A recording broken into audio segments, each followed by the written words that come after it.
So, the framework that I'm going to talk to you about today is this: consciousness creates energy, and energy creates matter.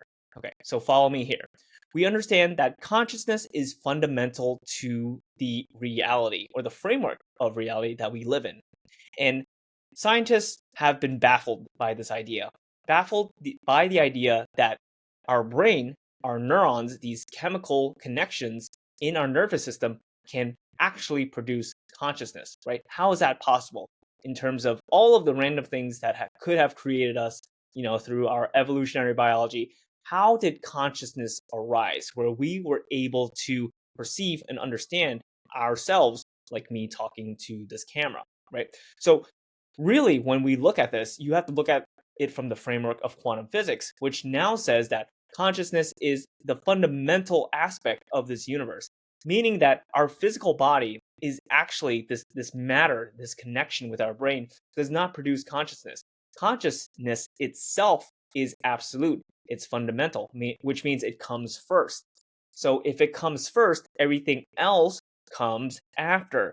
What comes after? This physical reality, this physical body that we have.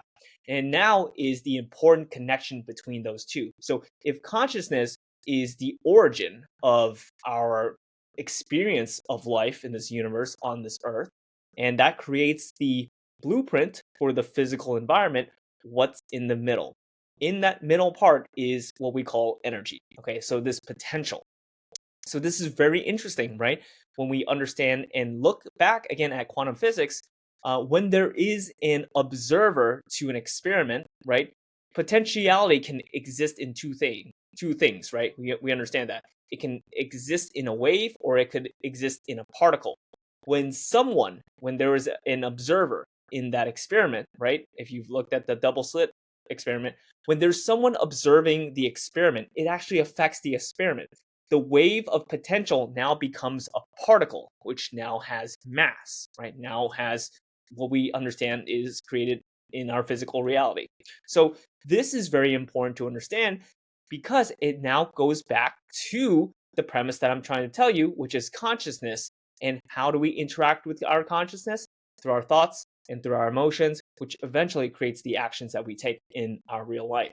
So this is very important to understand because in the field of biofield sciences, right, which is the field of studying this invisible energy around our body, right? This invisible energy is really the bridge between understanding how consciousness, or what spiritual leaders and philosophers have talked about, whether it's the spirit, whether it's the soul, whether there's different aspects of higher consciousness that we have yet to tap into, is being the intermediary, right? We are the bridge between that for this physical plane, for this physical earth, for this physical body. Okay. So again, studies have shown that having positive thoughts, having positive emotions has a dramatic influence on your physical body. Okay.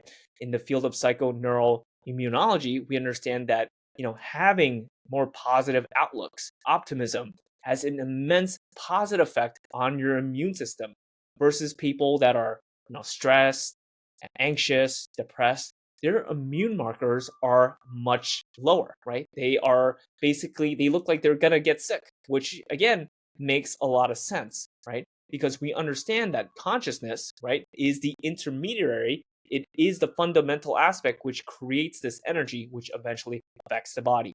So science has long been trying to study consciousness from the bottom up, meaning that instead of studying consciousness up here, which is again very hard because it's invisible, it's ethereal, we study the physical body because it's something that we can observe and that we can see. So, with that being said, this is why the energy part is important. And that's why I highly emphasize everyone to learn, study energy healing, because it is the sixth sense that anyone can learn. And it just takes practice. Because when you understand that beyond this physical body is this field of energy, and this field of energy serves as the blueprint for your physical body, you can figure out what areas you're stuck in, right? Especially people that have physical health issues, right? Or you may have psychological health conditions. This energy affects both sides, okay? And coming from that, it gets into a very interesting question. Well, if these energetic imprints can affect my physical health, can affect my mental health, and I can interact with this field of energy that can help me improve these outcomes, how does it really work? What is the origin of this? Which again points back to the initial topic that I told you, which is that consciousness is fundamental. So basically, this life, this universe, there's a certain set of rules, certain set of laws and regulations, and we are only starting to understand it now. Of course, many spiritual traditions have talked about this for thousands of years, right? In traditional Chinese medicine, in spiritual philosophies from India, they've talked about this energy being around us and how it affects us. So it's very interesting. I think that with more research, we can get a better idea of how it actually works. Because right now, for these energy healing practices, we don't actually know what's going on. We can only measure what happens after to people, right? And people tend to show that they improve in their physical and mental health. So it's very interesting, and it's interesting for the fact that this is non-local, and this is my final sort of argument here, is because we know that consciousness appears to be local within us, right? Because I can only observe, feel the emotions, touch the things, and have the sensory experience for my own body.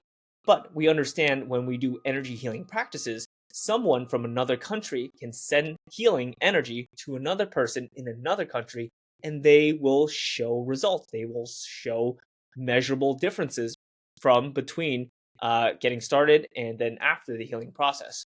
So it goes back to sort of the unified theory that we're all connected. We're all connected in this field of invisible energy and information.